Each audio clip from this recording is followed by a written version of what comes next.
But there's more to Philon than robotics. He also invented incredible devices that could astonish an audience. The impact of one of them has resonated through the centuries. One of the inventions that I find most remarkable is Philo's invention of the 8-sided ink pot. And in each of these faces was drilled a hole.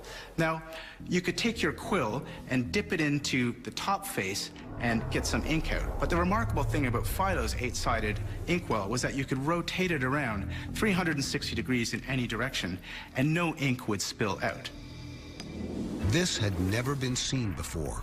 The magic lay in hidden suspended rings, with gravity holding the ink bowl level at all times. Whoever owned this device would have had their guests dumbfounded. And over 2,000 years later, this invention is in use in the skies all over the world. It's the basis of an airplane's gyroscope, which shows a level horizon to the pilot.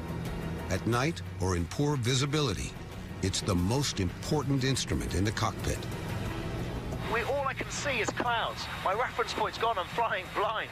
Without this use of the gyroscope, we wouldn't be able to see how far we're pitching up and how far we're turning. We'd get completely disorientated. We could either flip it or stall it. Philon's mind was so ahead of his time. There just wasn't the technology, really, to utilize it. In fact, the technology involved in Philon's ink pot was used in putting a man on the moon.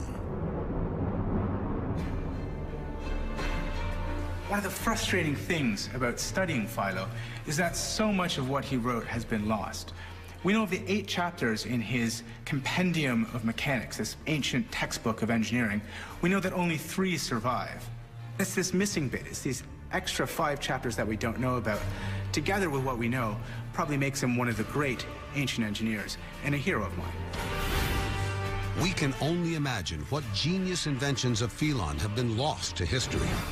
What other mental leaps might he have made that could have driven technology to new levels?